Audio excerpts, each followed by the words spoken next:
thank you again for joining us. So excited to have you on the podcast. I start every podcast by asking the same sort of level setting question because I'm curious in general how people feel about change. So, my question for you is: are you someone who likes surprises?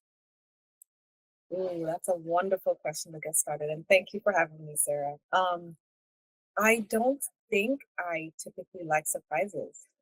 I'm somebody who prefers to actually think a few steps ahead if possible and do what I can to mitigate anything that's negative, or just try to really see to the future. Um, but who doesn't love a good surprise, right? Right. So I'm open for that too. Yeah. I mean, I think there are people that even don't like good surprises. Like, I should probably That's frame the true. question a little differently. Like, Yeah. do you just open the door and it's a surprise birthday present, Yeah. surprise birthday party? Are you Yeah. thrilled? Are you terrified? Are you? Yeah. No, I think with a positive one, of course, that's always welcomed, or I welcome that. I will say that I think it's more powerful for me am if there's been a lot of thought in that. Hmm. So I think that's the caveat that maybe some people just appreciate is really the depth of detail, or how much planning and preparation went into it, rather than something a little not as in depth. So it depends on everyone. But generally, I don't mind a positive surprise, but I prefer to think ahead if I can. It's interesting because I know you as someone who is very analytical, and I think that that is a nice segue into our topic today, as we're talking Mhm, about one of the pivotal moments of change in your life, mhm. which was a big decision that you made around your education. So I'm Yeah, gonna turn it over to you to sort of tell your story in your own words. sure thing. So yes, in fact, I think it's really interesting that you mentioned it's surprising, because it makes me wonder where was the surprise in the story, right? So I think coming off of a career and lots of time in hospitality, I sort of had my mind set on the business perspective and completing education in that direction, following the business path.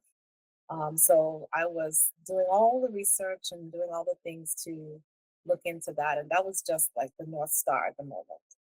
And then when I had a specific conversation with someone, and they they suggested and they introduced me to another thought about it, which was everybody else is doing it.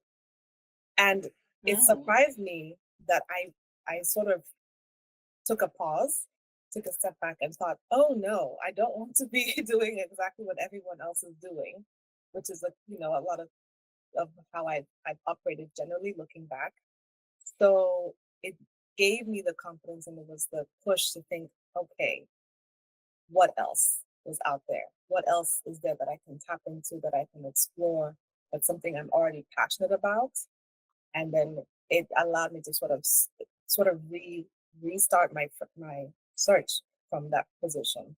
So this was a pretty pivotal, change, because I literally had gone to visit some business schools, and started, looking at different parts of the program. And so having that stop me in my tracks made me think, okay, I have permission to go outside of what I had in mind this whole time, and also giving me permission to look within and think about where can I explore the thing that's really burning inside, that I'm curious about. So that's kind of what put me to go into a whole new world.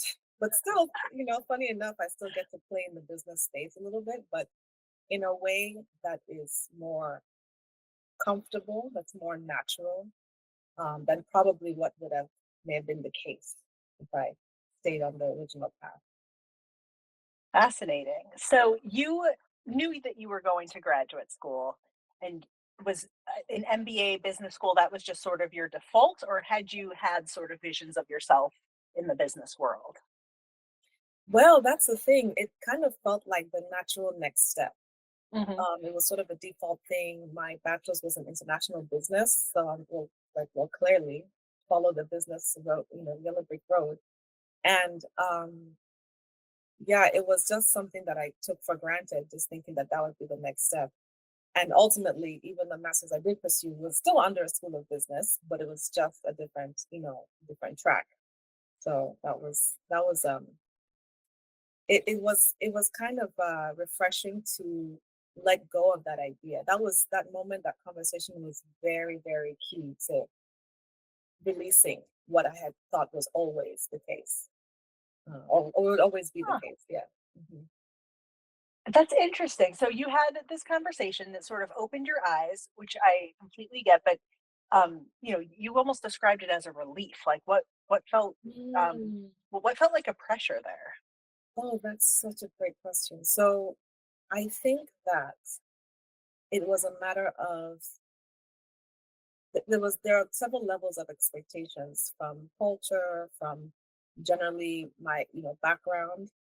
As I said, it would have been a seamless thing coming from operations and management and hospitality, having the background I already had. It was just sort of seemed like the next step. But I think the pressure, maybe the underlying pressure I didn't realize I had was meeting up to it and executing it to the same level as others. So it wasn't Mm, just go to business school, it was what's the best business school, or I have to go to the best business school I can get to in order to maximize this. It was how do I make it worthwhile? So there was more of that pressure of picking the right program or school to really get me to the max, where there was no opportunity to really think about what was enjoyable for me, what was my passion. It wasn't about that. It was like just get the work together or be in, put yourself in this space. And part of it was also, I'm not sure the way to phrase it, as far as like accolades, but it was also searching a little bit for that, like accolades of, oh, I have an MBA to say that. But I think shifting from that allowed me to remove the importance of that accolade, of that specific title. Um, and yes, if I hadn't released that, I probably wouldn't have found value in what I did end up pursuing. I probably would have still been limited to thinking, oh, it's not as good as, or it's different. But yeah, that was a great question. I feel like I'm like looking back in time because like I know you Mhm. through the straight line of where you did end up and what you did end up studying, and I know you as a people person, and so it's I also know that you worked in hospitality and the Yeah. international business. So I can see how there was like this almost like sliding doors moment where like in the one side you go into the business world, which can be very cutthroat, and it's not a place where Mhm. I see you having known the other side of you, but I definitely get how both of those sort of fall under that umbrella of your past, your education and your experience. Yeah. So after that conversation, how did you end up in the degree that you ended up pursuing?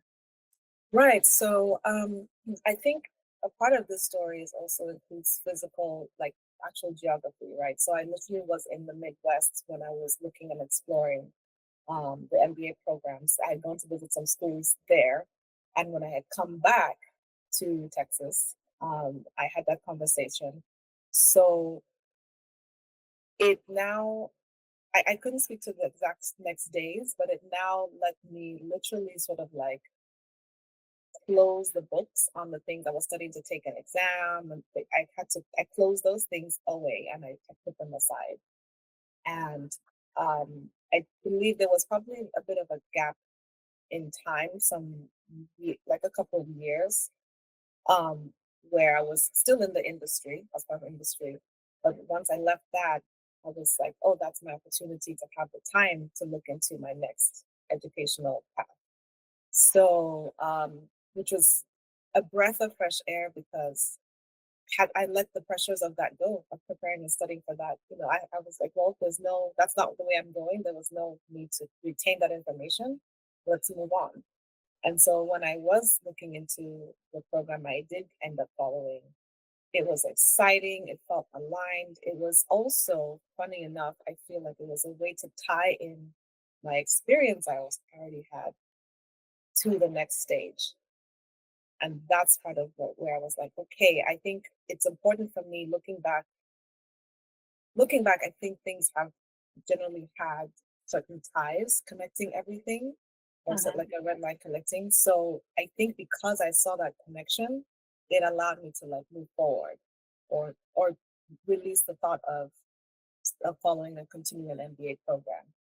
If I didn't have that connection between my own work experience and what I could study, I think I would still be looking for that. Like it wouldn't have been it may not have been where I landed, it may not have been what I pursued or I've been curious about. It's wild how that happens. Yeah, yeah, definitely. I would never have thought. I would never have thought. I would not have guessed. Yes. Well, I take that back actually, because part of that thread, or maybe part of the confirmation to be to pursue this different path, I think I recall um, how I started exploring it was looking into organizational psychology. I said that was sort of an intro to the new what I was exploring and looking into. And I recall that one of my interests for undergrad was actually psychology. Okay. But I was discouraged from that because of the possible earning potential and career potential, etc. So I think going back to that, so ultimately maybe all those still led to Rome. And going back to that allowed me to sort of connect a little bit back to my very original interest. And so and so I think maybe it's I don't know whether we call it fate or whether it's just what was meant to happen that came back to the original thing. So I think it's really, really key. I think one big lesson I've learned is to go back to the genuine things that you're very interested in, the core of that, and find that thing, that area of expertise, etc., and do something within that stage to move it and see where it can lead you. That is such great advice, and it's something that I think, young people, I think for a long time there was that follow your passion. And so people got themselves into careers that maybe didn't support the lifestyle they wanted. And then we took like a hard turn in the other direction. All the advice was go into tech, do something lucrative. Mhm. But my experience is similar to yours, where I had passions that everyone told me are not going to pay the bills. And in roundabout ways, I found a career where most of my job is telling stories, Mhm. writing, documenting, presenting slides. Like my English major background really did prepare me for that, even though people would tell you, don't be an English major. And I think it's interesting that, psychology really interested you intrinsically. It was where your motivation was, and you found yourself back there in an Yes. organizational setting. Yes, absolutely. It's very, very interesting. And I think that what might be missing for a lot of young people, just as you said, is people who are more experienced really being clear about how the path might look different and how everything can absolutely be leveraged in some way or form. It just may not look and feel how you have experienced it right now. So how you experience psychology as a young person is hard to think about what that can translate into. But it really comes down to any mentors, any leaders, etc., to really express that or to recognize that your ideas or concept around this passion you have is limited, but there are ways to expand that. There are ways for it to evolve. There's value in that thing that you is burning within you that you can apply elsewhere, literally in every piece of business. And so that is exactly that's part of the thing that was pulling me into changing into this new educational path because I realized that even that um, sort of spark and developing that spark was missing. That's what put me on the path for leadership development and just understanding that people need those things to be pulled out of them. So yeah, so you Oh, made that's me great. help me make a great connection there. Well, I'm making connections with everything you're saying too, because I love that you mentioned that, the path might not be direct. And I think a lot of young people are terrified by that idea that, Mhm. especially folks that are trying to do all the right things, so to speak. And, that like it or not, the path is not always straight. You can try to follow a straight line and the world can throw you a curveball, but sometimes those are the greatest opportunities. Um, but when like you said, like finding that spark is so important because your working career is so much longer than I think you can possibly wrap your head around when you're in college. Absolutely. Absolutely. I think, you know, as adults, we take for granted that there's the very structured life experience of the young person through Yes. education, right? And the expectation is shared among most people. Most people understand what that first 18 years should look like, or 16, depending on where you are in the world, right? But afterwards is what makes it so much difficult to express and for others to get a glimpse into. So it's really interesting the different opportunities that can come up, but we often I think we often lack from not having, I wouldn't say the similar structure, but the similar sort of, well, I guess it is a similar structure as we move into the adult phase, as we get into different careers, as you make your changes, because there's not that shared experience of progression. It makes it, Yeah. you end up, for the most part, we end up having very similar experiences as people.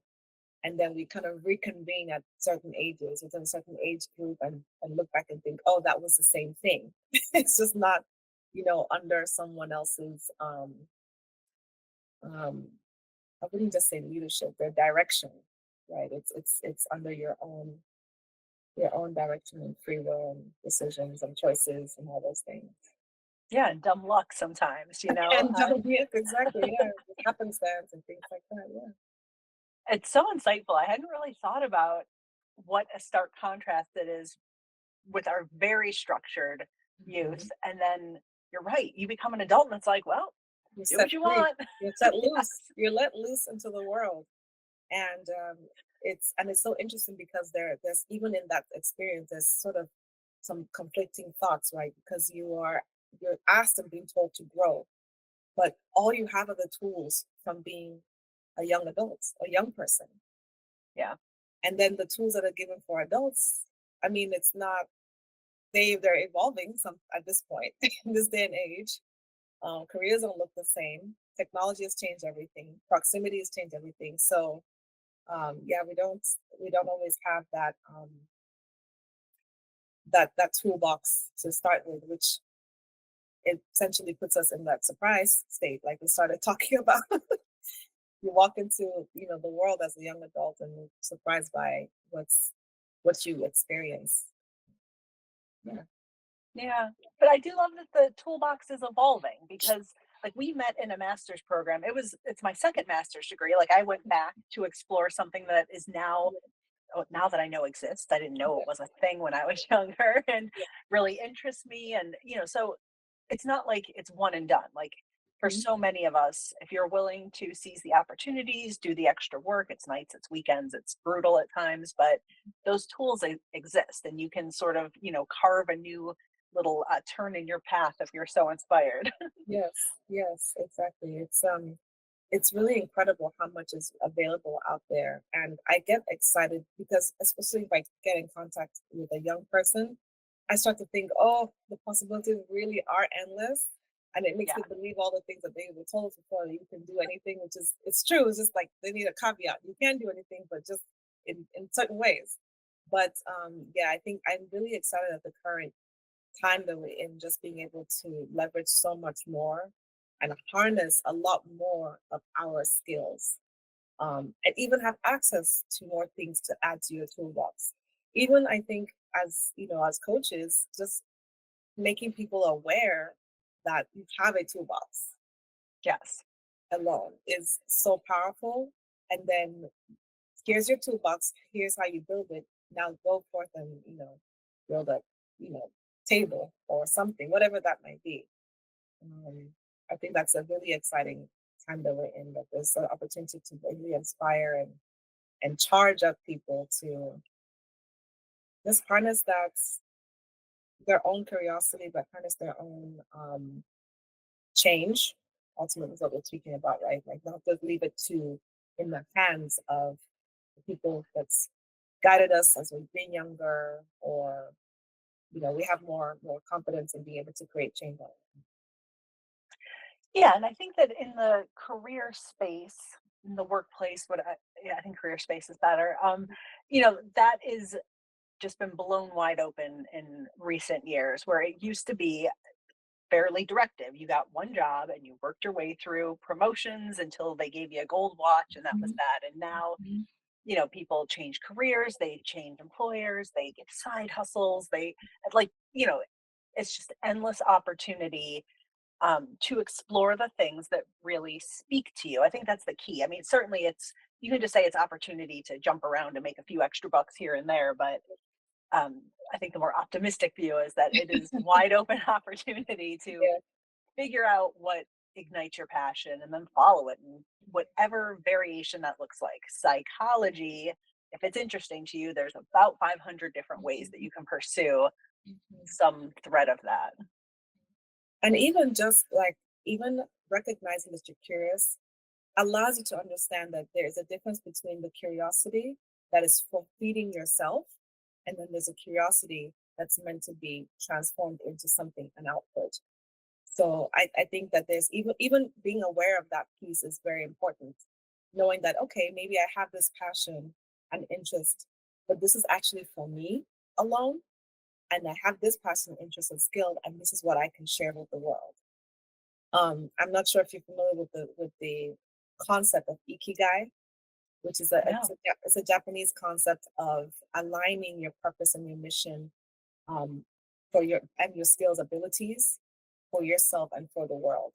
So essentially, it is asking you how what can you do within the skills that you already have that is going to give you the fulfillment in all of these ways all at once. So this makes me this conversation makes me think about that in terms of a toolbox. Like you build your toolbox so that you can think about how you reach your ikigai, where you're fulfilling your own purpose and and yourself, as well as giving to the world as well.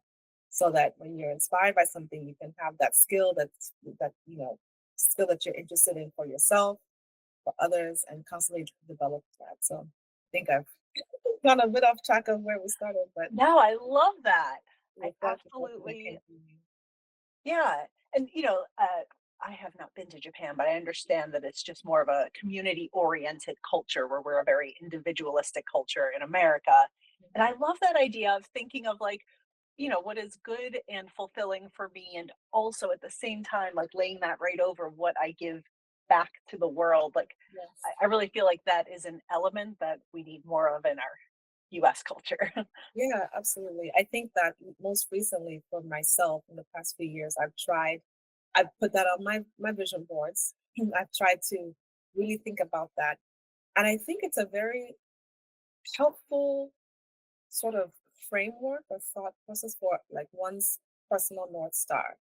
Because Mm, if you, for instance, take the young adults and young adults is aware of their passions and interests for the most part. Then you go through some time in your early career, start to discover your skills, etc.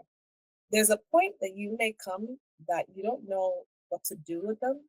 You don't know how to be fulfilled. You don't know how to find that mix or balance. So that's one concept that helped me just realize, okay, this makes sense.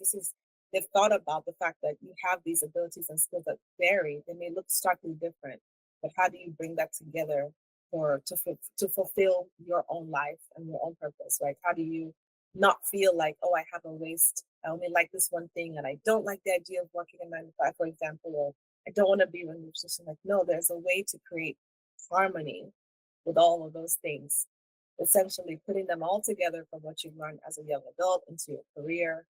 Um, and even that, and of course, in that whole process, you have, moments of change, right? You change how you think about yourself and your passions, because when you're a young adult, that's probably all you're interested in. But then you have to make a shift into the adulthood and the career. And even after that, when you master certain skills, you have to make that other shift and change. into, okay, what's next? How do you evolve from there?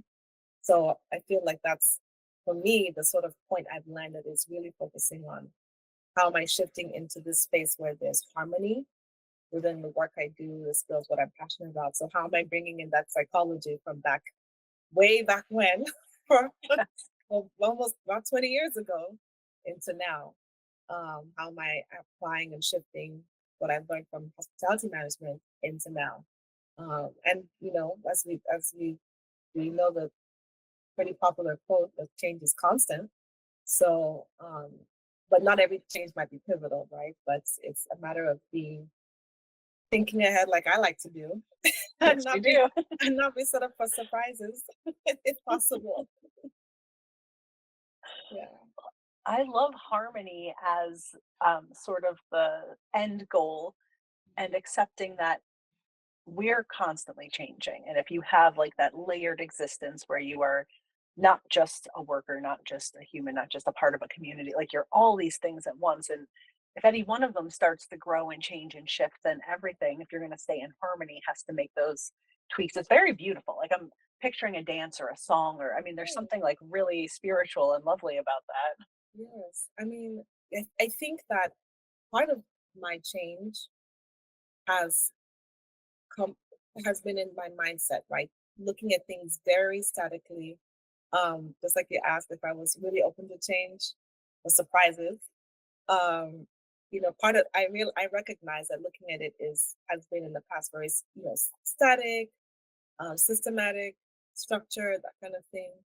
But ultimately, what I seek now is that harmony, a bit of fluidity, is creating a space that maybe those things are innate in the way I show up and the way I do things, but not having too strict of boundaries and restrictions around it, right? Sort of allowing it to be a little bit fluid and lead me where you never know where I never know where it might go. Take me, right? So lead me where I can not only land, but also again get that fulfillment, but then also give back to the community. And the community doesn't mean literally the whole community immediately around you. It can just be the next person that you work with. It could be the next Mm. person beside you that you constantly coach with. It could be the next person that you met at a networking event or something like that. So I think that there's a lot of benefit. There's a strong impact or shifts that can happen looking at it from that perspective of harmony. Not just limiting it to one way that you show up and you one way to experience change. Yeah, and I feel like that's like a confidence and a just a maturity that comes as you have more life experiences. You can because all that structure and rigidity is really intended to be a security blanket, and as Yes. you get Yes. older and realize you don't need it and that that's not how security Yes. works, you Right. know. Yes. That's very true. That's so true. That's a really great point there. There really is a security. And then what happens? Now I'm curious, in life, generally speaking, do we build new blankets? Do we Mm. just have like a shawl, something smaller? Like, or does that evolve to a different kind? Maybe this is 1.0 and then you evolve a 2.0 version for your adults or something. Right. Well, I think it's that community. It's that network Very- that you build when you are yeah, giving of yourself. And yeah. it takes vulnerability. It's a harder blanket to build, but it's a stronger one when you're linking arms, you know? That's right. That's right. Nice. That's nice. All right. So, last question as you're sort of reflecting back on this pivotal moment of change when you thought you were headed in one educational and ultimately career direction, Mhm. had a conversation, opened your eyes, explored things. If you were to encounter someone who was at the same crossroads, Mm. they always thought they were moving in one direction and now they've had an aha, like, I don't have to move in that direction. What would be your advice to them on how to navigate the next steps? Yeah, that's a wonderful question and very important as in the coaching space, right? I think the question I would ask them about navigating through this newly revealed, but this new revelation would be to do, or I would ask them how they would take on some self reflection. I would ask them how they would look back and recount where that shift could go. What has inspired them in the past to allow them to make that shift? I would ask them Mm, some of the questions that you asked me. How do they feel when they had that release? When they had that aha moment? What really came up? I'd be curious to know what comes up that had lived there before. mm, And then I think from there, then that might be sufficient, maybe, depending on the person, to kickstart, something, some curiosity, to kickstart some more exploration, um, to see if they can find, to discover what they can, what how they can feel, whether fulfilled, or even if it's just a question that they can have answered. Sometimes that's part of it. Is the aha is okay. Now what? Or how does this thing happen? And just explore that curiosity. So that's a I would try to approach it that way, but that was a great question for you. well, yeah, and you're such a consummate coach that, of course, you're gonna lead in with questions. Oh my god. That's a question with a question. Yeah. Amazing. Well, this has been a fantastic conversation. I've really enjoyed it. I feel like you've opened my eyes to several things. I'm gonna. Uh, how do you say the jet? Ikigai. Ikigai. Yes. Ikigai. Ikigai. Ikigai. All Just right, like I've got some research to do. yeah. Definitely check it out. I'd love to know what you think. I will. Thank you so much for spending the time with me today, Mary. Yes, thank you, Sarah. Thank you for having me. And this has been a wonderful conversation.